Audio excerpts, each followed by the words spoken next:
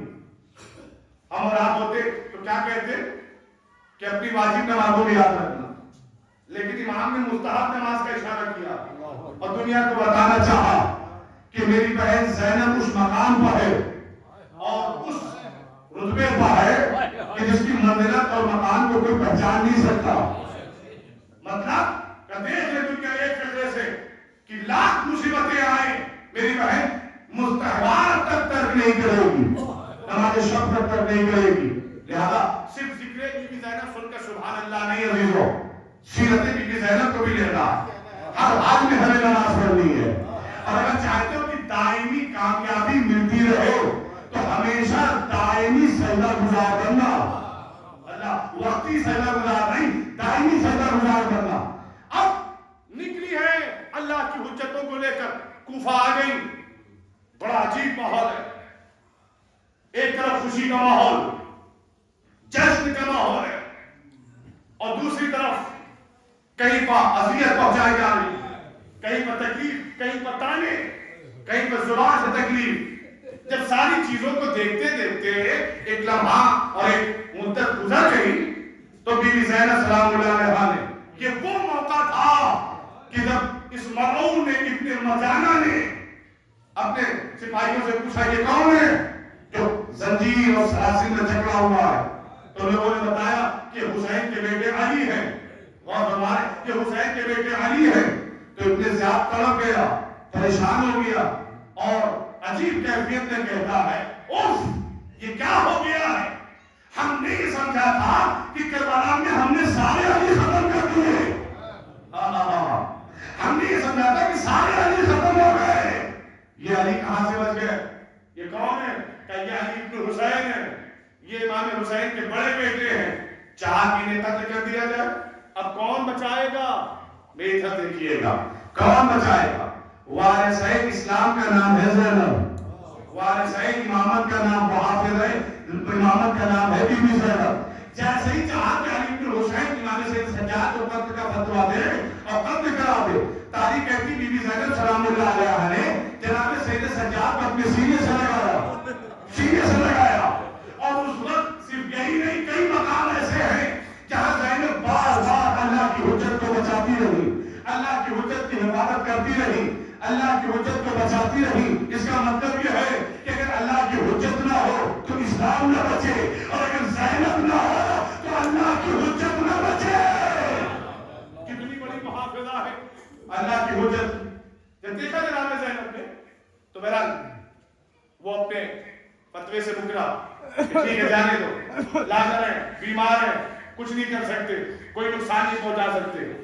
پھر اب جناب زینب جب آپ نے دیکھا اس کا مکر و فریب کہ اپنے بیٹھے ہوئے ساتھیوں سے نہ جانے کیا کیا کہہ رہا ہے، ادھر ہمیں اللہ نے عزت دی ہے، لیکن باطل ایک جیسا لہجہ رکھتا ہے، باطل ایک جیسی سوچ رکھتا ہے.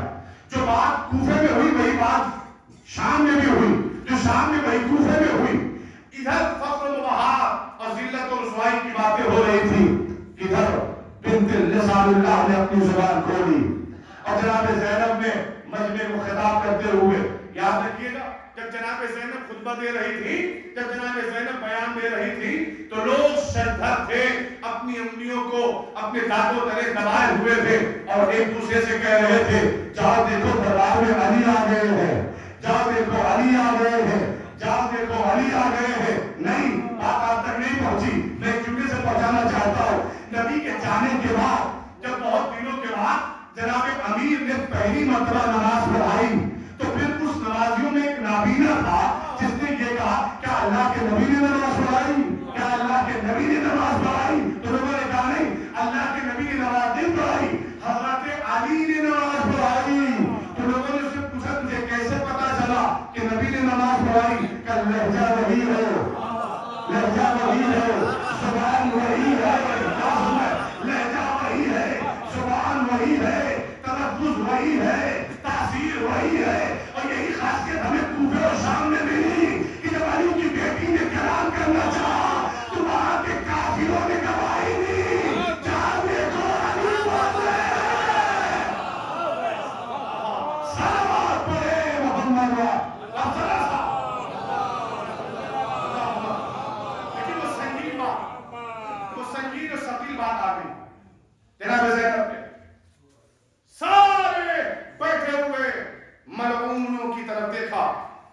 اور اپنے بابا کے لہجے میں گفتگو کی.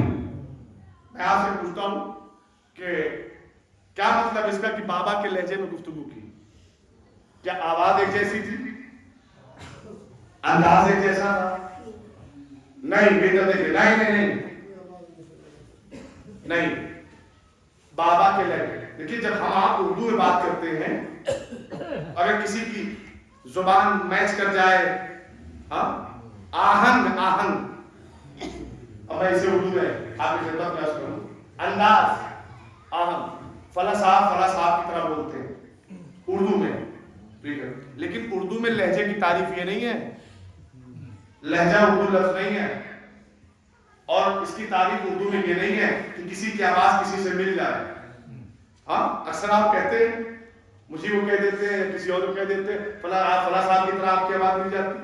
آپ جی نہیں، یہ اردو میں تعریف ہے. لیکن جب آپ عربی میں لہجے کی تعریف کریں گے تو اس کا مطلب یہ نہیں ہے کہ ان کا جیسا، ان کی جیسی آواز نکالنا، ان کی جیسی گفتگو کرنا، ان کی جیسی الفاظ کی نشست و برخاست کا خیال رکھنا. جی نہیں، ایسا نہیں ہے. پھر جب علماء سے پوچھئے گا اور جا کے پڑھیے تاریخ عرب تو آپ کو پتا چلے گا کہ جب عرب کسی کو کسی کے لہجے کا امین بتاتے تھے، کسی کو کسی کے لہجے کا مالک یا مالکہ بتاتے تھے، تو اس کا مطلب یہ نہیں ہوتا تھا کہ ان کی طرح گفتگو کر رہی ہے، ان کی طرح بات نہیں. اسی وقت لہجے کی مثال دی جاتی تھی جب دونوں کے بولنے کی تاثیر ایک جیسی ہو. میں نے کچھ کہا، جب تاثیر ایک جیسی ہو کا مطلب یہ ہے کہ جن لوگوں نے دیکھا تھا مردے کو زندہ کرنے میں، زندے کو مردہ بنانے میں، ان لوگوں نے دیکھا کہ جب زینب علیہ مقام خطبہ دینے لگی، اس سے پہلے جو اونٹ کی گھنٹیاں ہل رہی تھی،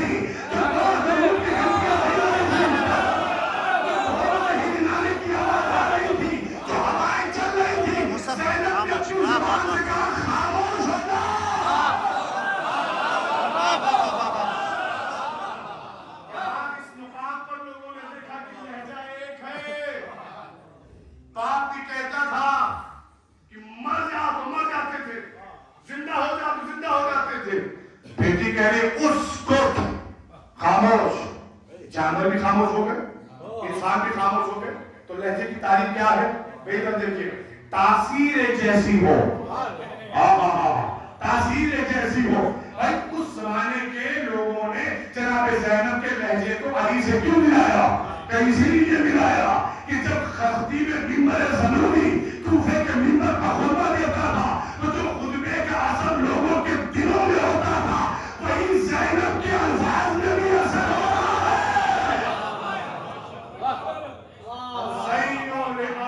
باپ کی زینت ہے، باپ کی بادشاہ. اچھا بولا، کیا بولا جناب زینب نے؟ آہستہ سنیے. فرماتی ہیں بسم اللہ الرحمن الرحیم، الحمدللہ عدد الرمل والحصى وزنة العرش إلى الثرى. میں بسم اللہ الرحمن الرحیم تمام تعریفیں اس پروردگار کی شروع کرتی ہوں اللہ کے نام سے جو رحمان الرحیم ہے. فرمایا الحمدللہ ہے عدد الرمل والحصى، اور میں اس اللہ کی حمد کرتی ہوں اتنی جتنی اس کائنات میں ذرے ہیں. رمل پھر کہتی ہیں حصى، اور جتنے سنگریزے. ریت اور سنگریزے میں فرق ہے. بہتر دیکھیں، ریت آپ کو ریگستان میں ملے لیکن سنگریزے ہر جگہ مل جائیں گے. وہی سنگریزے جن کو نبوت نے اپنے دست مبارک پر لے کے کلمہ پڑھوایا تھا.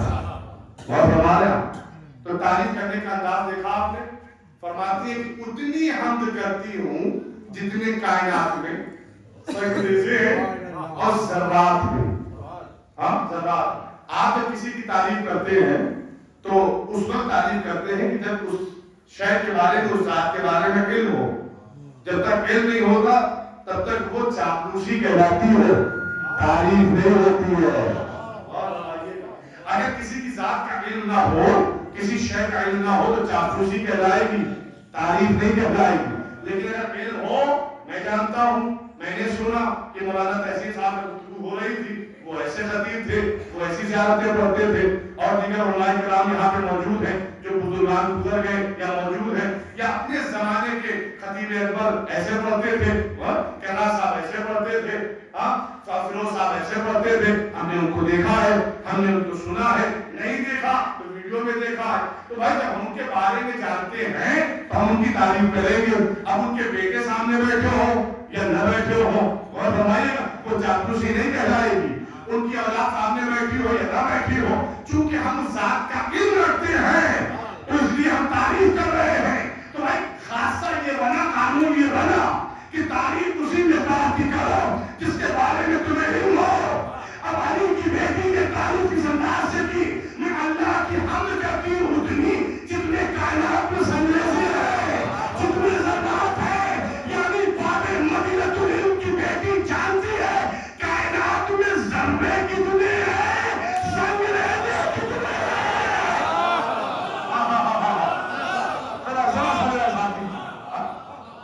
باب مدینۃ العلم کی بیٹی جانتی ہے. ارے ابھی تو میں نے کہا نا، اس فکرے کو یاد رکھیے گا. یا اماں، اے بھوپی جان، انت عالمۃ غیر معلمہ، آپ ایسی عالمہ ہیں جس کی کوئی معلمہ نہیں ہے. اب وہ بولنے سے آگئی ہے نا اللہ، یعنی تعداد کا علم ہے، اور تعداد کا علم کیوں نہ ہو. میرے پر دیکھیے گا بھائی، لوگوں نے ان کے بابا سے ستارے کے بارے میں پوچھا، ڈالی کے بال کے بارے میں پوچھا، انڈے اور جانور اور بچے کے بارے میں پوچھا. جناب امیر نے جواب دیا. اب یہ بھی ایک مسئلہ ہے کہ لوگ شک میں پڑے ہوئے ہیں، مولا کائنات کے پاس علم غیب تھا کہ نہیں؟ رسول اللہ کے پاس علم غیب، امام حسن کے پاس علم غیب.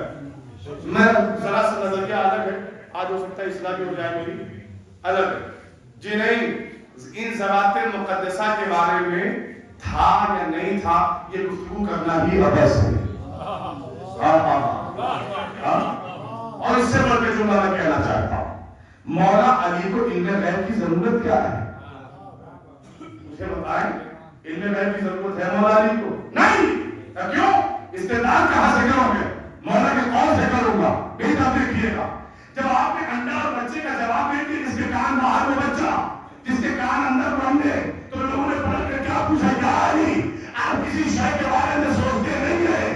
ادھر سوال فوراً جواب، ادھر سوال فوراً جواب. میرے مولا نے اپنا ہاتھ اٹھایا کہ بتاؤ کتنی انگلیاں ہیں، کتنی کا پاس، کہ تم نے سوچا نہیں، تم نے تدبر سے کام نہیں لیا. کہنے لگے یا علی، یہ تو سامنے کی بات ہے نا، کہ جیسے تمہارے سامنے 5 انگلیاں رہتی ہے، علی کے سامنے کائنات.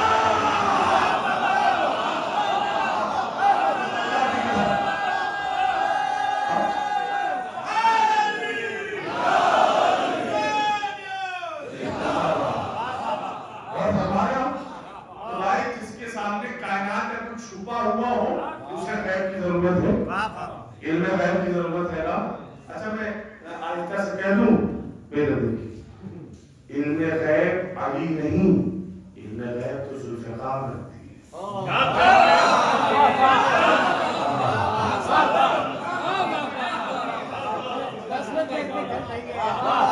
70 نسلیں دیکھ کر گردن ناپتی ہے. تو اس لوہے کو بھی ہے. نہیں نہیں نہیں، قبلے کو بدل دو.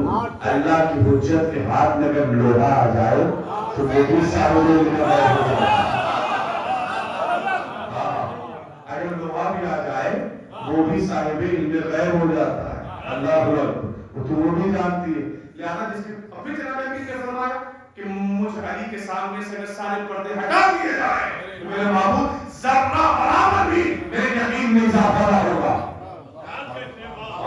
ذرہ برابر بھی علم غیب ان کے پاس تھا کہ نہیں تھے، یہ تو ابس کام ہے، یہ تو ابس گفتگو ہے. انہیں علم غیب کی کیا ضرورت ہے جس کے سامنے کائنات ایسے ہے جیسے آپ کے سامنے انگلیاں ہیں. بہتر دیکھیے گا، اس کا مطلب علی کی بیٹی جانتی ہے کہ اس کائنات میں ذرے کتنے ہیں اور سرگوزے کتنے ہیں. تو ارشاد فرماتی ہیں کہ سنو، علی کی بیٹی جانتی ہے کتنے ذرے ہیں، کتنے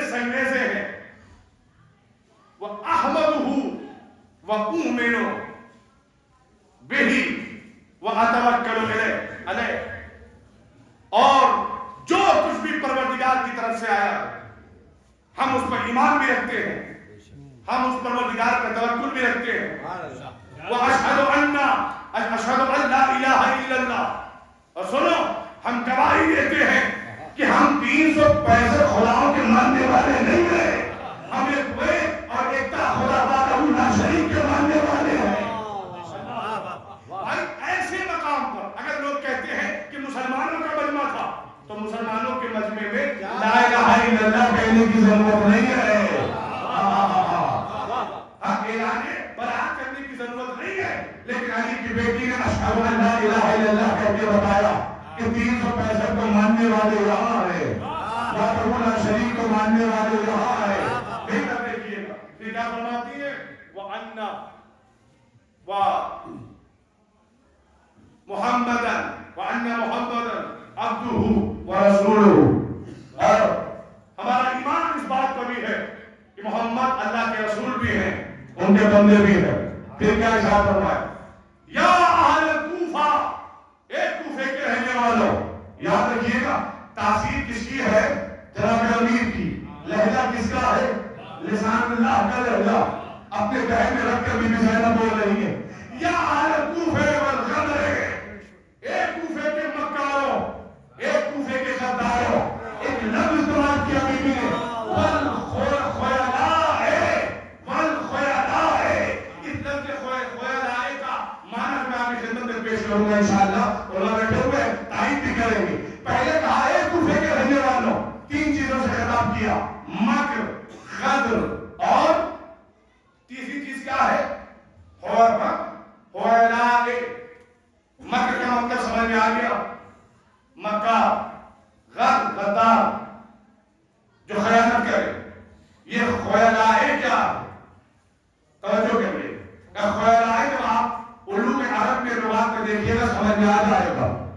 ان ماؤں بچوں کے لیے استعمال ہوتا تھا کہ جن کے گھروں کی دیوار پست ہوتی تھی. ہائے ہائے ہائے، دیکھیے استعارہ ہے یہ.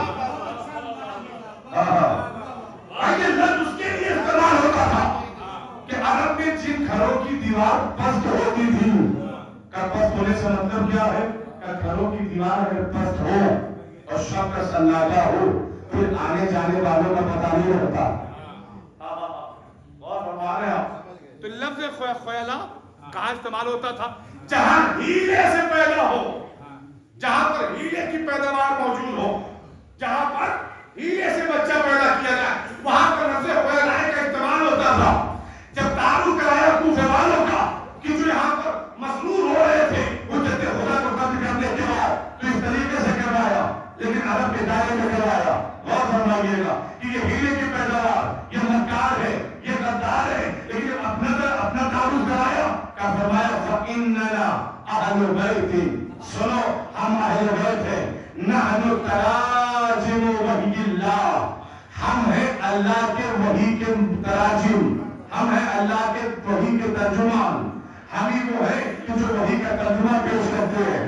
ہم وہی ہیں کہ جب اللہ کی جانب سے کچھ آتا ہے تو ہم اسے کر کے دکھاتے ہیں. دیکھو ترجمے کا مطلب یہاں پہ یہ نہیں ہے کہ صرف جیسے ہم اردو سے عربی بنا دیں یا عربی سے اردو بنا دیں یا عربی سے انگلش میں ٹرانسلیٹ کر دیں، نہیں، بلکہ ترجمے کا مطلب یہ ہے کہ جو کچھ اللہ نے قرآن میں بیان کیا ہے اسے کر کے دکھایا جائے، اسے کر کے دکھایا جائے، اسے کر کے دکھایا جائے. بھائی قرآن کہتا ہے کہ اگر قرآن چاہے تو پہاڑ ہل سکتے ہیں، مردے زندہ ہو سکتے ہیں. اگر اہل بیت اس کا دعویٰ نہ پیش کرے، دلیل نہ پیش کرے تو قرآن کی آیتیں گونگی ہو جائیں گی. اگر دعوے پیش کر دے، دلیل پیش کر دے تو بھی سمجھ جانا کہ یہ قرآن کا یہ والا ترجمہ نہیں ہے، بلکہ وہ والا ترجمہ ہے جو اللہ دکھانا چاہتا ہے کہ دعویٰ آسمان پر ہم کریں گے، دلیل زمین پر اہل بیت دیں گے. یہ ایک مجبوری ہے کہ ترجمہ تو ویسے ہی کرنا ہوگا نا جیسا ہے. کیا فرمایا کہ ہم اللہ کے وحی کے ترجمان ہیں. وہ جب ارادہ کرتا ہے کسی شے کو حل کرنے کا تو کن کہتا ہے. اگر لفظ کن یہاں دکھے تو پھر مان جانا لباس نہیں ہوں گے، ماں کہہ دے گی تمہیں پاس آ جائیں گے. اور ہمارے کھجوریں چاہے جتنی ہو یہ کہہ دیں گے اتنی کھجور ہو جائے گی. زندہ لے کر آؤ گے یہ کہہ دیں گے کہ مر تو وہ مر جائے گا. اور ہمارے اور یہ بات تو اپنے کے درمیان ہے نا, لیکن اگر یہ عیسائیوں کے سامنے جائے اور وہ چہرہ دیکھ کر کہہ دے کہ ہم ایسا چہرے دیکھ رہے ہیں, اگر یہ اشارہ کرے تو پہاڑ چلے, یہ اشارہ کرے تو مردے زندہ ہو, تو اس کا مطلب یہ ہے کہ یہ لکھنے والا ترجمہ نہیں ہے, یہ عمل کر کے دکھانے والا ترجمہ ہے. اس اللہ بھیجے محمد علیہ محمد.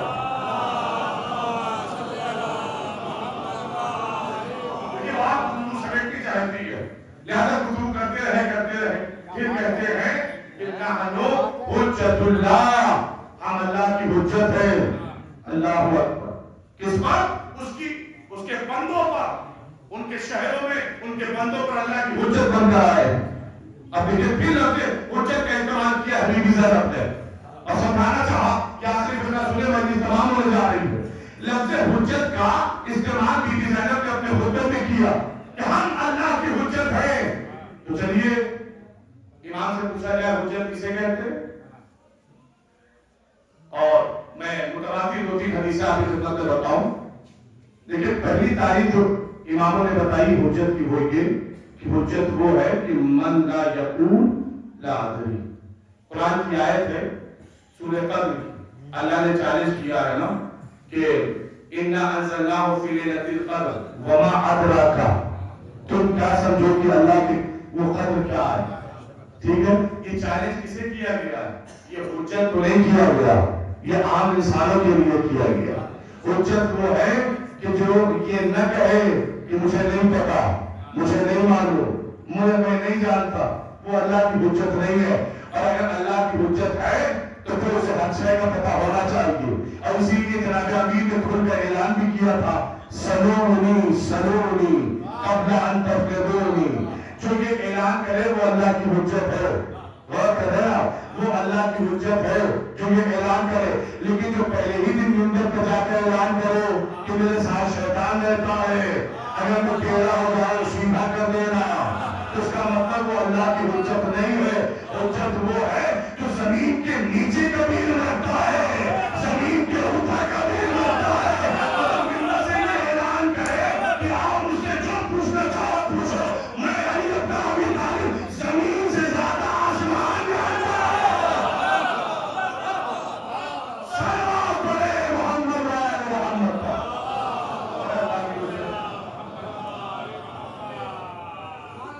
تعارف کا ذمہ بھی بی بی زینب کے سر پر. یاد رکھیے گا, ایک ذات پر ظلم سب سے زیادہ اس وقت ہوتا ہے جب اس کا صحیح تعارف نہ ہو, صحیح تعارف نہ ہو تو ظلم اس وقت ہے.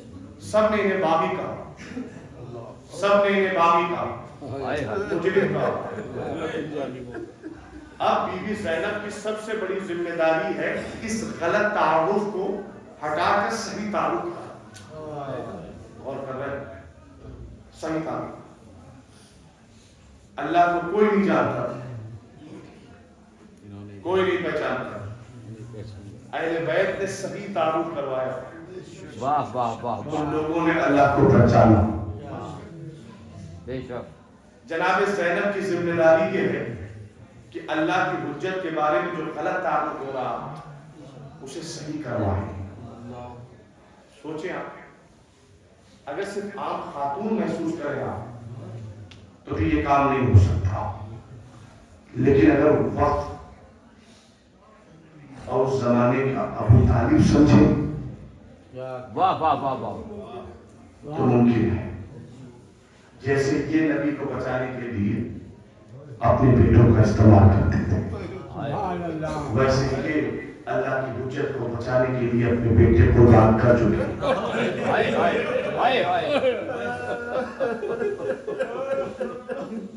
جیسے وہ ایک لمحہ اللہ کی حجت کو اپنے سے دور رکھنا گوارا نہیں کرتے, ویسے ہی جناب زینب اللہ کی حجت کو اپنے آپ سے دور رکھنا گوارا.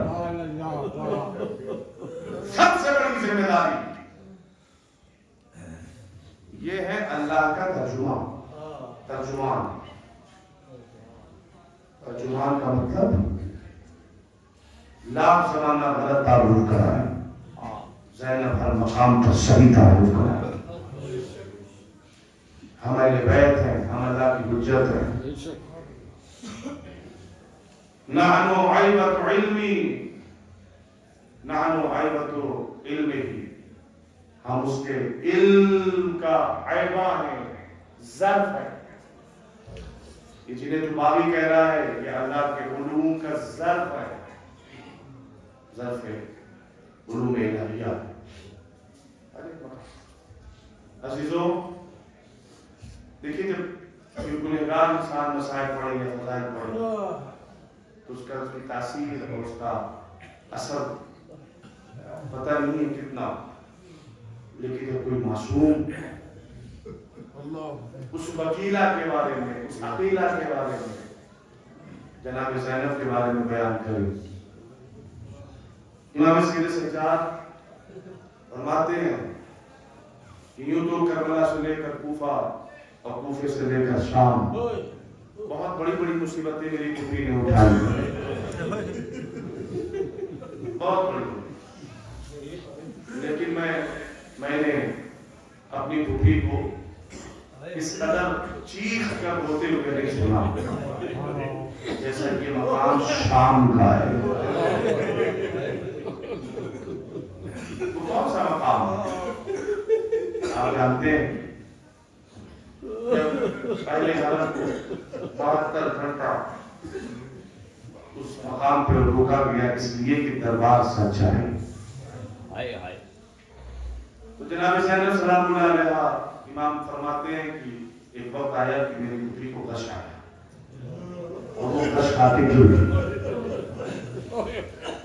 دیکھو انسان بیدار اور وہ جانتا کہ اسے کوئی مارنے والا، اسے کوئی اذیت پہنچانے والا ہے، تو اس وقت تکلیف اور اس کا درد جو ہے وہ اس کے علم میں ہوتا ہے، تو لہذا احساس کا مسئلہ ہوتا ہے۔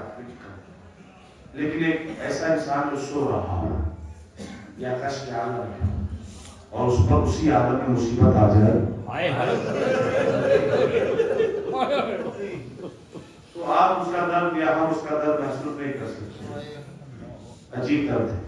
امام فرماتے اس سے پہلے میں نے اپنی پوتری کو اس قدر چیخ کر روتے ہوئے نہیں سنا، بڑی مصیبتیں ہیں۔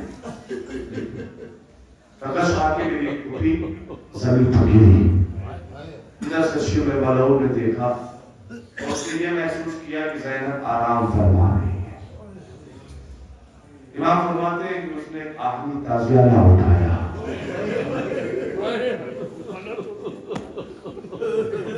شہزادی زینب سلام اللہ علیہا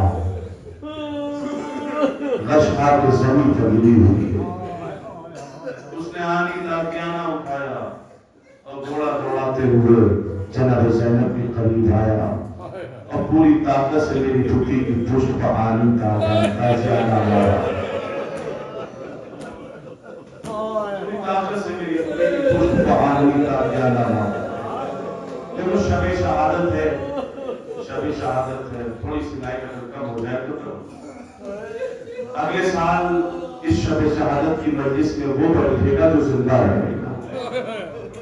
اللہ جناب زینب سلام اللہ علیہ کے صدقے میں سب کو صحت و سلامتی دے، سب کو صحت و سلامتی دے۔ عزیزانو، تاریخ کہتی ہے کہ جب آخری تعزیانہ حالت غشی میں جناب زینب کی پشت پر پڑا ہے، اب وہی لمحہ ہے کہ جناب زینب جناب زینب چیخ مار کر روئی تھی اور اپنے بابا کو آواز بھی دی ہے،